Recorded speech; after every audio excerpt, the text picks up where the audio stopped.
The man on my doorstep was more blood than person. I found him at dawn, crumpled against the stone wall of my cottage, like something the storm had thrown there and forgotten. Rain was coming down in sheets, the kind of December rain that doesn't fall so much as attack, and he was soaked through, his shirt torn open across his ribs where a wound had bled through whatever bandage he'd tried to press against it. His eyes were closed, his lips were blue, and his hand, his left hand, was still gripping the iron ring of my gate, as though he had crawled the last 20 yards on will alone, and the will had finally run out. I should have been afraid. A woman alone, 3 miles from the nearest village, no neighbours close enough to hear a scream. I should have shut the door and bolted it. But his face, even bruised and rain-streaked and grey with blood loss, was young. Not a boy's face, but not old. And his breathing was the shallow, ragged kind that meant he was hours from dying if someone didn't act. So I acted. I dragged him inside. He was heavier than anything I had ever moved, dead weight across my threshold. And I did not ask his name, because names are for the living, and I was not yet certain he qualified. That was my first mistake. My name is Cecily Wren, and I am no one. I say this not for pity, but for precision. My father was a country clergyman who died of a fever when I was 14. My mother followed him within the year, not from illness, but from the particular despair of a gentlewoman who had never learned to exist without the man she loved. They left me a cottage on the edge of the Dorset Downs, a shelf of books, a kitchen garden, and an income of £40 a year.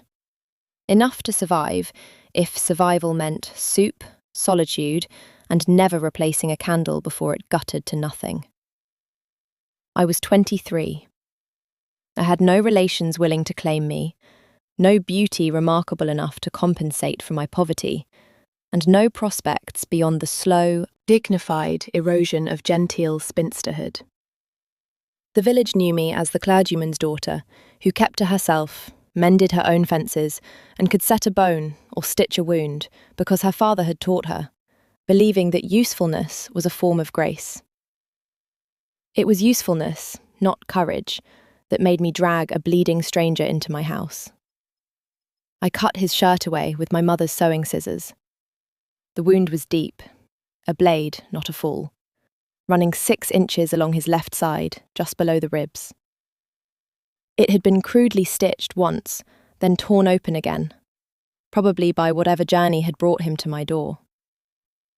I cleaned it with boiled water and vinegar, stitched it again with silk thread and hands that shook only slightly, packed it with a poultice of yarrow and honey, and bound it tight. He did not wake during any of this. His fever rose through the first night like a tide. I sat beside him on the floor of my parlour, which was now a sick room, feeding the fire and pressing damp cloths to his forehead, and listening to him breathe. That terrible, laboured breathing, each inhale a negotiation with death. Somewhere near 3 a.m, he spoke. Not to me, to someone who wasn't there. Tell Marchmont. Tell him I will not sign it. I will not. He can burn it. He can burn the whole. The words dissolved into incoherence. His hand found mine in the dark, gripped it with a strength that startled me, and held on as though I were the only solid thing in a world that had gone to water. I held on back. By morning, the fever had broken. His eyes opened, dark brown, almost black, with a clarity that seemed wrong for a man who had nearly died hours ago, and found me sitting in the chair beside him, still holding his hand, my hair loose and my dress stained with his blood. He looked at me for a long, unreadable moment. Where am I?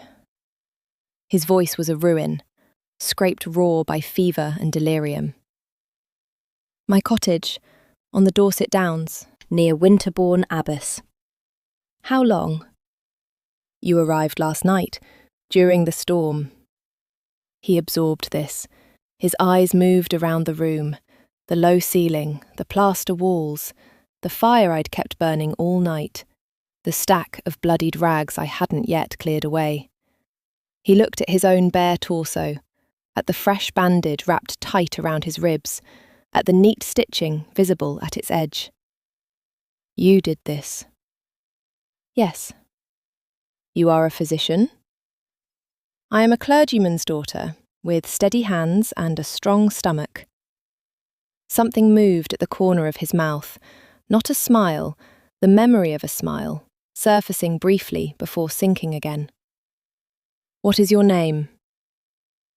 I hesitated, not because the question was unusual, but because of how he asked it. Carefully, as though names were dangerous things, weapons that could be turned. Cecily Wren. And yours?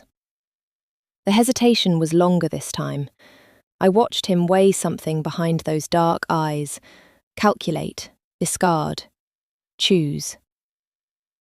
Edward, he said. Just Edward. Just Edward. As though a man with a blade wound and the hands of someone who had never worked a field and the accent of someone educated far beyond any village school could be just anything. I did not press. He was alive. That was enough. He was a terrible patient and an excellent liar.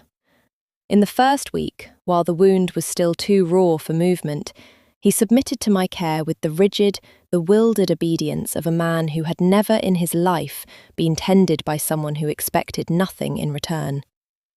He watched me change his bandages with an expression of careful blankness. He ate the broth I brought without complaint, though I saw him pause at the first spoonful, as though surprised that food could be this simple and still be given freely. He told me he had been set upon by highwaymen on the road from Dorchester, that he was travelling alone, that he had no family nearby, that he would be well enough to leave within days and would trouble me no further. Every word was a lie, and he told them beautifully. I knew they were lies, because highwaymen do not use blades, they use pistols. Because a man travelling alone does not wear a shirt of Egyptian cotton with monogrammed cuffs, which I had cut away and could not help but notice bore initials I could not quite make out through the blood. Because his hands, when I cleaned them, were uncalloused and immaculate, except for the specific roughness of a man who rode often and well. And because in his fever he had spoken a name, Marchmont, with the particular fury reserved not for strangers, but for intimates. But I did not challenge him. People keep secrets for reasons, and most of those reasons are fear, and I had lived alone long enough to understand that fear deserves patience, not interrogation. So I let him be just Edward. And just Edward, as the days passed, began to let something else show beneath the careful mask. It started with the books. My father's library was modest but genuine. Theology, natural philosophy, 3 volumes of Shakespeare, a battered copy of Gulliver's Travels, and enough poetry to fill an evening. Edward, confined to the settee by his wound, worked through them with the methodical hunger of a man who had not read for pleasure in a very long time. Your father had good taste, he said one afternoon, holding up my mother's copy of Cooper. The light from the window caught his face, and I noticed for the first time, or allowed myself to notice, that he was handsome. Not prettily, not gently. His features were too severe for gentleness, the jaw too sharp, the brow too heavy, the mouth set in a line that suggested authority rather than warmth. But when he read, the severity softened. His eyes moved across the page with something like tenderness, and the hard line of his mouth relaxed, and he looked, for those moments, like a man remembering who he had been before something broke him. He believed every household deserved beauty, I said, even a poor one. especially a poor one. He looked at me over the book's edge. The rich have beauty thrust upon them. It means nothing. A man who chooses beauty when he can barely afford bread, that is conviction. I stared at him. It was the most he had said at once since arriving, and it sounded nothing like a man who had been robbed by highwaymen on a Dorset road. It sounded like a man who had lived inside wealth and found it insufficient. "You speak as though you know something about it," I said. He closed the book. The mask returned. "I know something about most things. It is the curse of a restless mind. And the blessing of an expensive education." He went very still. I had not meant to say it, or perhaps I had, because the lies were beginning to chafe, and I was not built for pretending. "Forgive me," I said. "That was accurate." He set the book down on his lap. "You are wondering why a man robbed on the road speaks like he was raised in a schoolroom. I am wondering many things. I have been wondering them for 9 days. But you are under my roof and recovering from a wound, and I was taught that hospitality does not come with an interrogation." He studied me. The fire popped. Outside, a wren, the bird, my namesake, the small brown thing that survives every winter through sheer obstinacy, sang its bright, insistent song from the hedge. "You are the strangest woman I have ever met," he said. "You mean the poorest." "I mean the least afraid." Something shifted in his expression. "Every person I have ever known has wanted something from me. Information, influence, alliance, compliance. You have wanted nothing except that I eat your soup and stay still long enough for your stitches to hold. I also want you to stop lying to me. But I have accepted that this wish, unlike the soup, will not be granted on my preferred schedule." That sound again. The almost laugh, the ghost of humour rising through the rubble of whoever he had been before he arrived at my door. By the second week, he could stand. By the third, he could walk, short, careful circuits of the cottage, one hand braced against the wall, his jaw set against the pain he would not admit to feeling. He insisted on helping. I came home from the village one afternoon to find he had mended the fence I had been meaning to repair since October, his shirt damp with effort, his face white with a pain he had clearly decided to ignore. "You will tear your stitches," I said from the gate. "They are your stitches. They are remarkably stubborn. As is the man wearing them. Come inside before you bleed on my fence posts." He came. He sat at my kitchen table while I checked the wound, which had held but was angry from the exertion. His skin was warm under my fingers. I had touched him 100 times by now, changing bandages, checking for fever, guiding him to sit or stand. But this was different, and we both knew it. The wound was nearly healed. The touches were no longer medical. They were choices. My thumb pressed the edge of the bandage flat against his ribs. I could feel his heartbeat beneath it, faster than it should have been for a man sitting still in a warm kitchen. I could feel the expansion of his breath, the careful, controlled breathing of someone who was working very hard not to move. I felt his breath change under my hand, felt the muscles of his side tense, not from pain. The air in the kitchen was thick with wood smoke and the herbs drying above the stove, and underneath all of it, the warm, living scent of his skin. Clean linen and something darker, something that belonged only to him.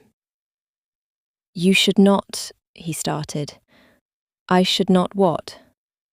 I did not look up. I kept my eyes on the bandage, on the careful knot I was tying, on anything except his face, because I knew what I would find there, and I was not ready to name it. "You should not have let me stay this long," You were injured. I was injured 3 weeks ago. I am nearly healed. And I am... He stopped. Started again, his voice lower. I am not what you think I am. I looked up then. His eyes were very close, very dark, and very honest. The most honest I had seen them. I think you are a man who was stabbed by someone he knew, who came to my door because he had nowhere else to go, and who has been lying to me since the moment he could speak. I finished the knot. My fingers lingered on the bandage a moment longer than necessary. I also think you mended my fence. He exhaled. It was not a laugh, but it was the place where a laugh would have been if he remembered how. You are the most. He shook his head. You should demand answers. You should have demanded them the first morning. Would you have given them? No. Then what would have been the point? The point, he said, and his hand came up and caught mine where it rested on the bandage, and the touch was so deliberate, so unmistakably intentional, that the air in the kitchen changed temperature, is that you deserve to know what you have brought into your house. I should have pulled my hand away. I was an unmarried woman, alone with a man whose real name I did not know, and his fingers were threaded through mine, and his thumb was tracing the ridge of my knuckle, and my pulse was hammering so loudly I was certain he could hear it. And tell me, I whispered. He opened his mouth, and from outside, distantly but unmistakably, came the sound of carriage wheels on the lane. Not one carriage, several. The rumble of multiple horses, the jingle of harness brass, the particular rolling thunder of heavy, well-sprung coaches moving at speed. Edward dropped my hand. He stood so fast the chair scraped against the stone floor. The colour left his face, not the pallor of illness, but the white, blank shock of a man hearing a sound he knows and dreads. No, he said. Not yet. Not here. He crossed to the window. I followed, and together we looked out at the lane that led to my cottage. The narrow, muddy, unremarkable lane that no one used except the farmer's cart and occasionally the post, and watched 3 carriages come around the bend. Black lacquer and gilt, matched horses, outriders in livery, a coat of arms painted on the door of the lead coach that I could not make out at this distance, but that Edward clearly could, because he stepped back from the window as though it had burned him, and the expression on his face was one I had never seen on any human being. Not fear, not anger, something beyond both. The expression of a man watching the walls of a cage he thought he had escaped close around him again. Edward, I said, who is that? He did not answer. He was staring at the carriages, his hands clenched at his sides, every line of his body taut with a tension that vibrated like a plucked string. The lead carriage stopped. The door opened. A man descended, silver-haired, tall, immaculately dressed in travelling clothes that cost more than my cottage and everything in it. He surveyed my home with an expression of fastidious disdain, as though the very landscape had committed an offence against his sensibilities. Then he turned to the outrider closest to him and said, in a voice that carried across the still winter air with the clarity of a church bell, "Find him, and tell my nephew that the Duke of Ashworth does not tolerate being made to search." I turned to Edward. He stood motionless in the centre of my kitchen, my mother's copy of Cooper still lying open on the table where he'd left it, and the mask, that careful, elaborate, 3-week-old mask, finally, irreparably shattered. "Your name," I said. "Your real name." He met my eyes, and I saw in them something I had not expected.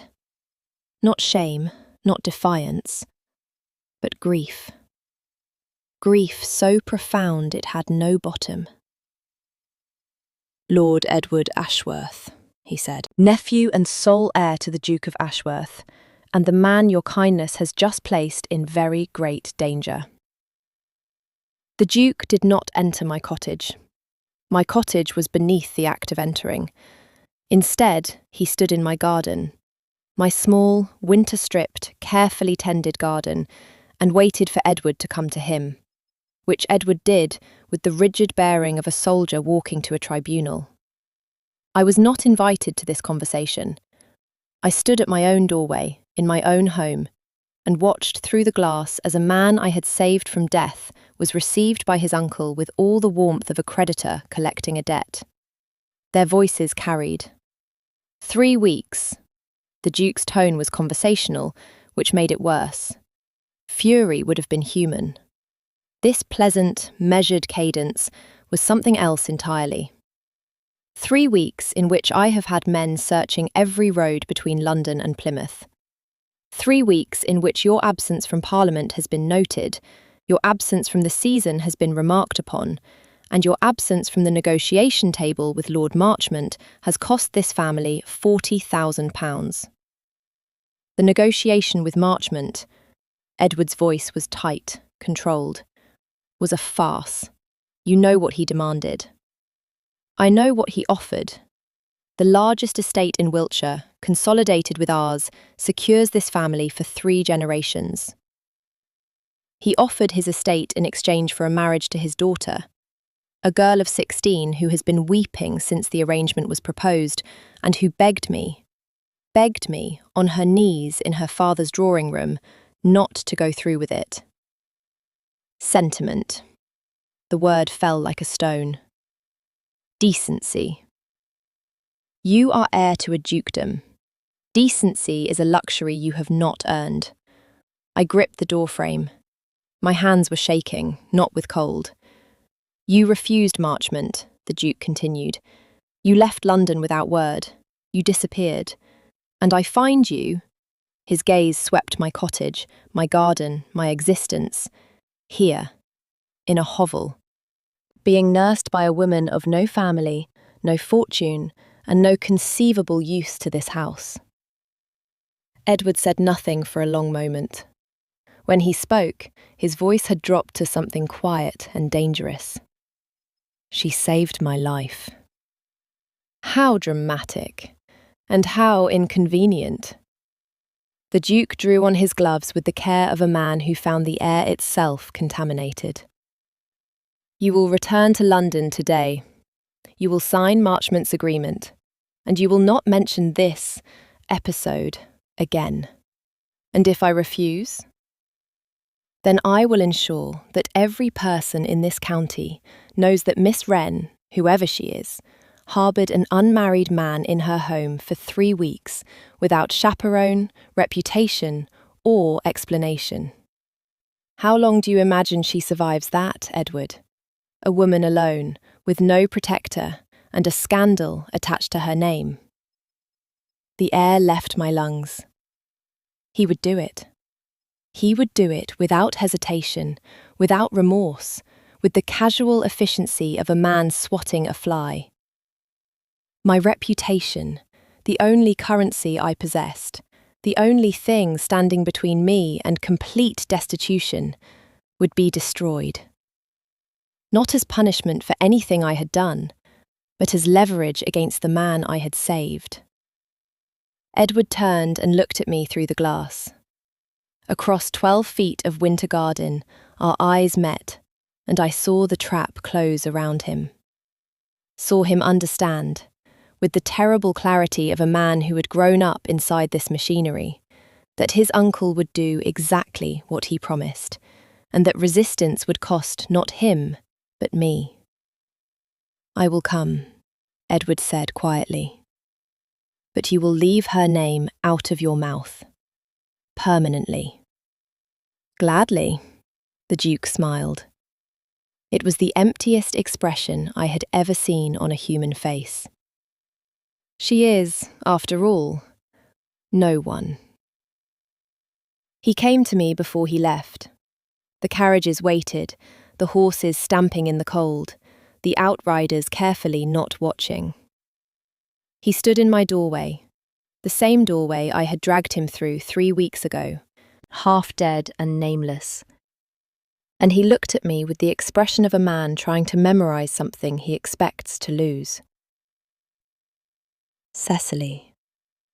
My name in his mouth for the first time, and it landed exactly as it should. Like something precious spoken aloud for the first and possibly last time. Like a door opening in a house where every door had been locked.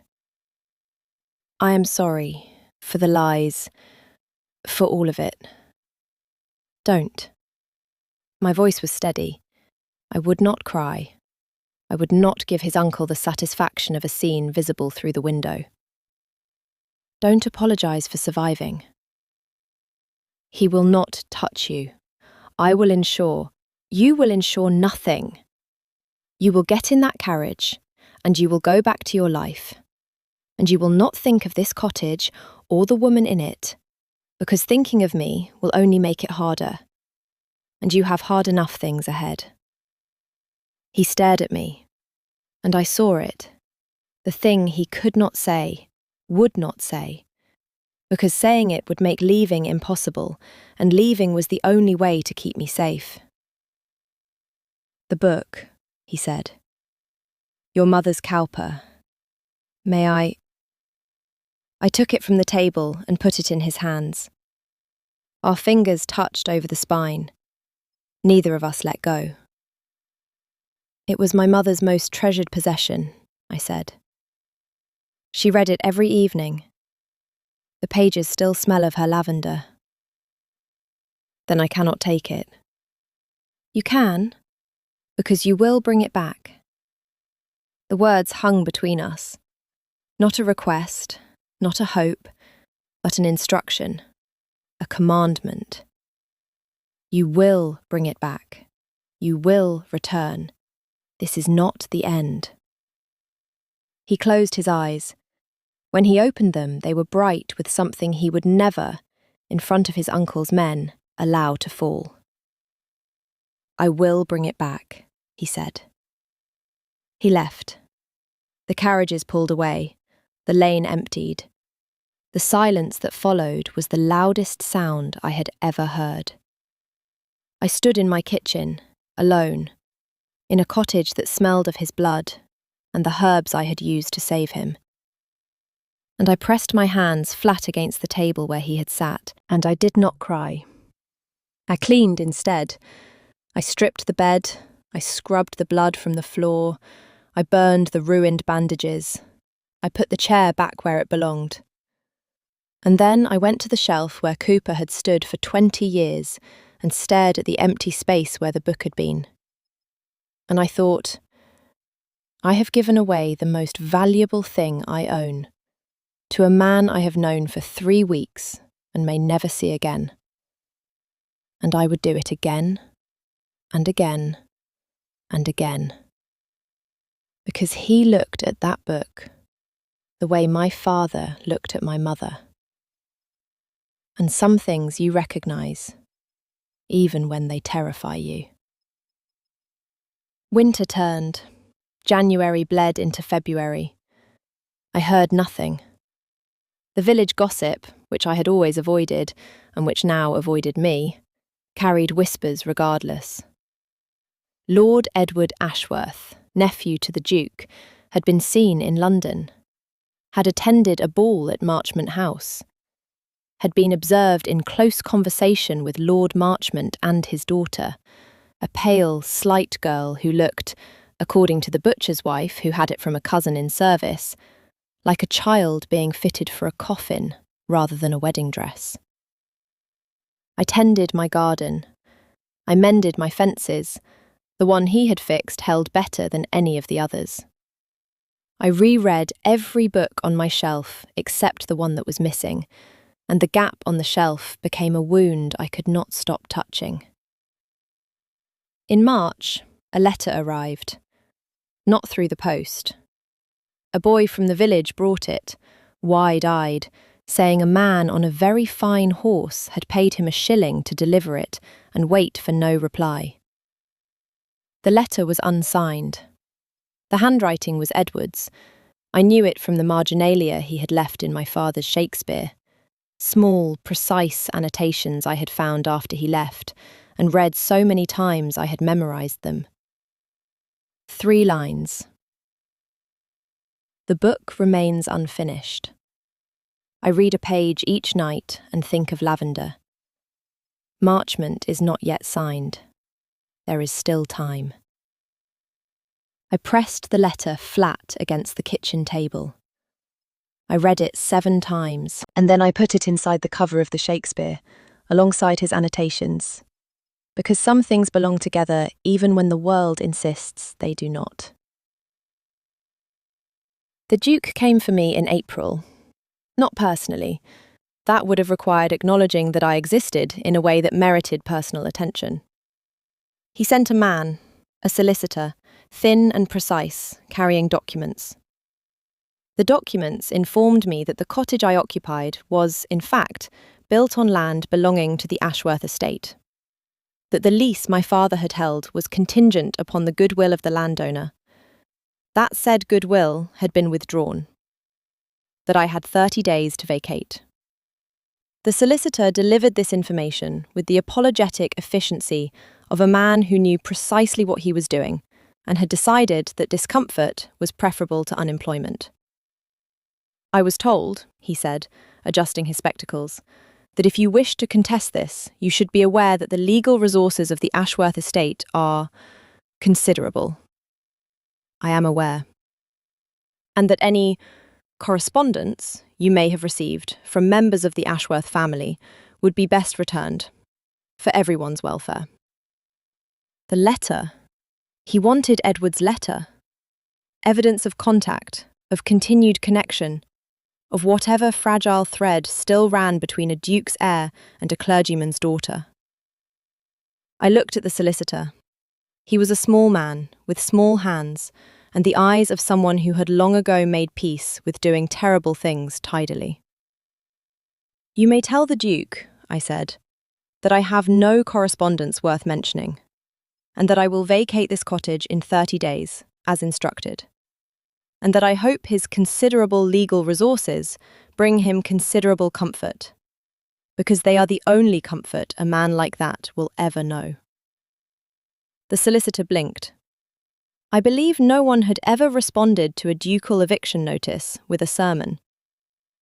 I shall convey the substance of your reply. Convey all of it. I chose those words with care. He shifted, preparing to leave, then paused at the door, with the careful expression of a man about to exceed his instructions. Miss Wren, you should know, this is not the first time His Grace has employed this particular strategy. Nor will you be the last person inconvenienced by it. But you may be the first to respond without weeping. I do not weep for men who mistake power for character. He left. I closed the door. I pressed my back against it and felt the solid oak behind me. The same door my father had hung, the same iron latch he had forged, the same threshold my mother had crossed every morning to tend her lavender. And I allowed myself 10 minutes of absolute, annihilating grief. The kind that comes not from weakness, but from the precise understanding of what is being taken, and by whom, and why. 10 minutes.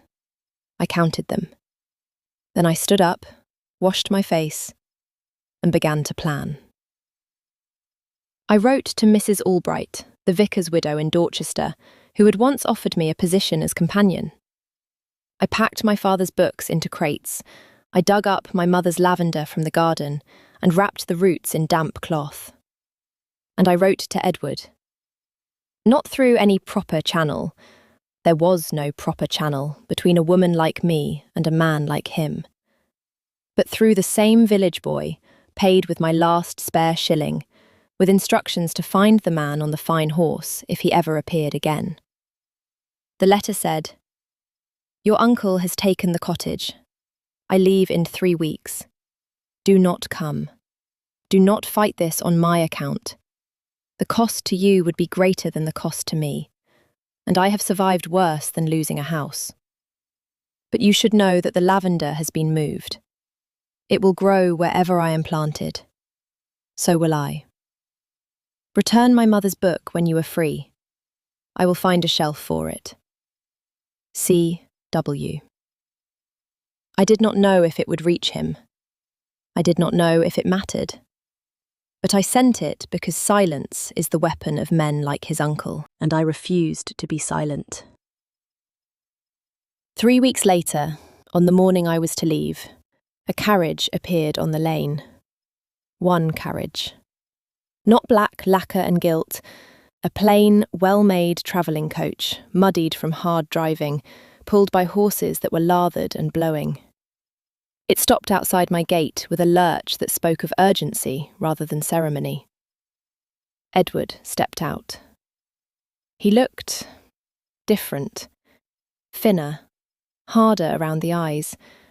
There were shadows beneath them that spoke of sleepless weeks. His coat was dusty, his cravat tied with none of the precision I imagined was expected of a duke's heir. And in his hands, held with a care that made my chest constrict, was my mother's copy of Cooper. He came through the gate. He stopped 3 feet from where I stood beside my packed crates, my dug-up lavender, the stripped bones of the life I was leaving behind. "I believe," he said, "I promised to return this." I took the book. My hands were trembling and I did not hide it. The cover was worn soft from handling, months of handling, nightly handling, a page each night. "You came to return a book of poetry," I said. 6 hours' ride from London, with a lathered horse. "I came to return a book of poetry. And to tell you something." He swallowed. His composure, that careful, aristocratic, expensively maintained composure, was held together by nothing but willpower and the thinning thread of habit. "I have refused Marchmont. Publicly, formally, and irrevocably. The settlement is void. The Duke is... displeased is not a sufficient word. He has threatened disinheritance." "Edward, I am not finished." He stepped closer. 1 step. The distance between us shrank to something that would have scandalised any drawing-room in England, and felt to me like the last few feet of a journey that had taken the entire winter. "He can have the title. He can have the estate. He can have every room in every house that bears his name, because I have spent my entire life inside those rooms, and they are as cold and as empty as the man who built them. I do not want any of it. What do you want?" He looked at me. Not at my cottage, not at my poverty, not at the packed crates and the uprooted lavender, and the evidence of a life reduced to what one woman could carry. At me. "I want to sit in a kitchen that smells of yarrow, and read poetry by a fire I built myself. I want to argue about Cooper with a woman who is cleverer than I am, and will never let me win." His voice dropped, roughened, lost the last shred of its aristocratic polish. "I want to wake in a house where someone saved my life because it was the right thing to do, not because it was advantageous. I want to stop measuring every word I say for how it will sound in a drawing room I no longer wish to enter." He took a breath. It shook. "I want to stop being afraid of what I am allowed to feel. I have been afraid for 28 years, Cecily. I am so tired of being afraid." The words hung in the morning air. A blackbird sang from the hedge. The muddy carriage ticked as it cooled. The whole world continued with its ordinary business, indifferent to the fact that a man was standing in the ruins of a woman's eviction and saying the most extraordinary things that had ever been said in the county of Dorset. I stepped forward.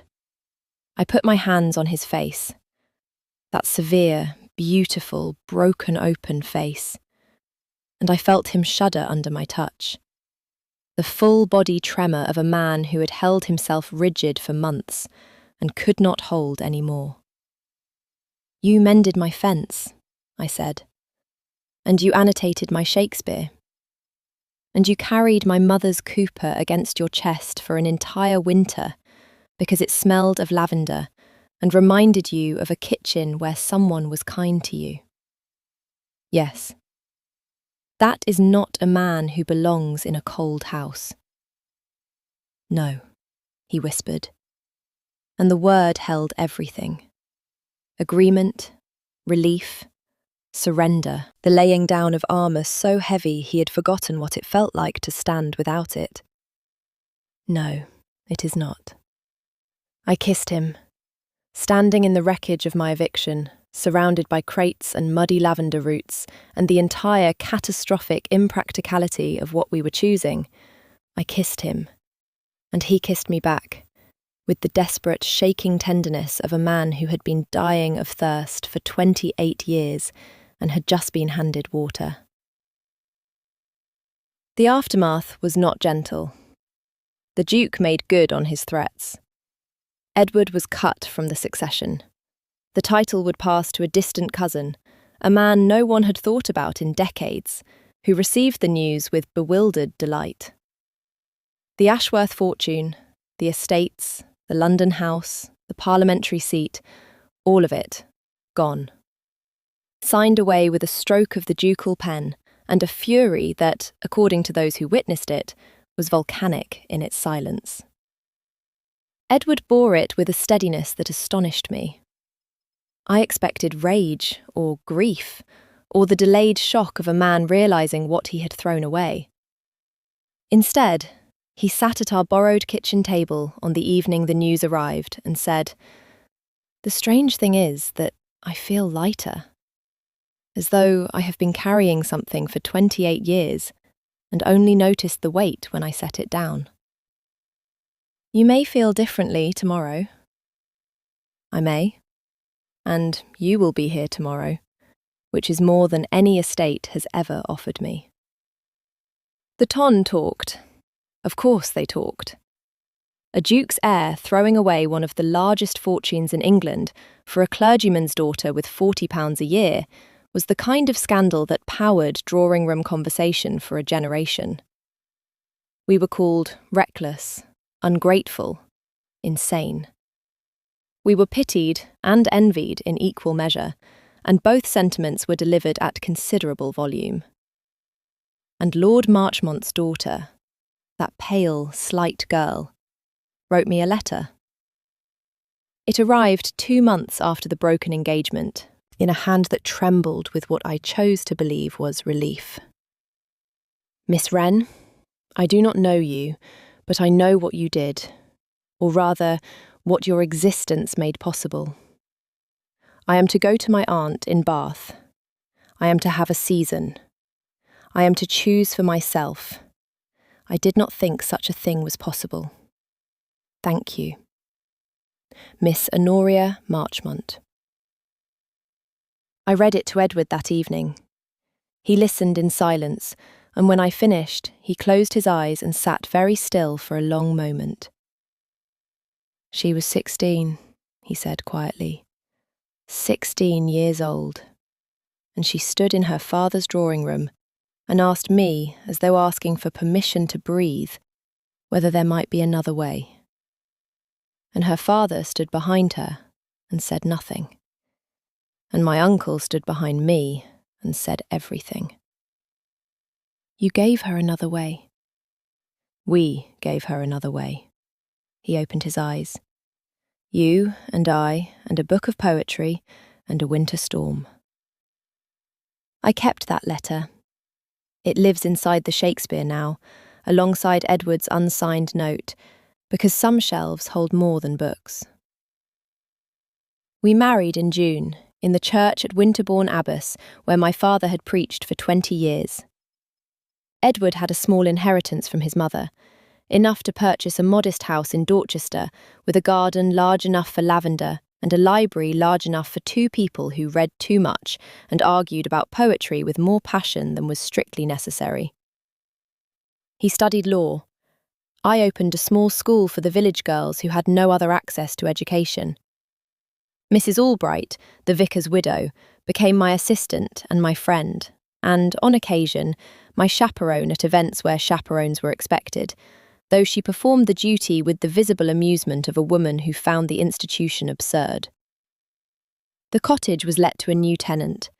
I drove past it once in autumn and saw that the fence Edward had mended still stood, and that someone had planted roses where my lavender had been. It is evening now, late November, a year and a half since a bleeding stranger appeared at my door. Edward is in the library, our library, small and warm and full of books shelved by subject, not by colour, reading Cooper by the fire. The spine is cracked from use, the pages soft from turning.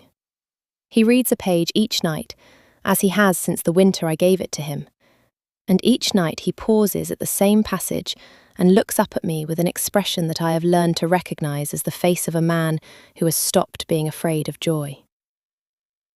"Cecily," he says, "just my name, nothing else."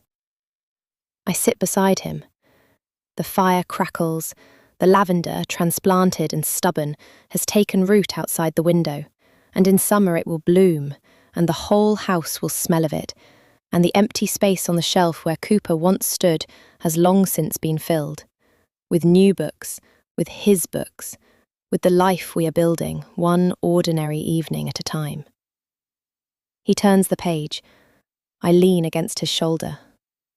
The book is no longer unfinished.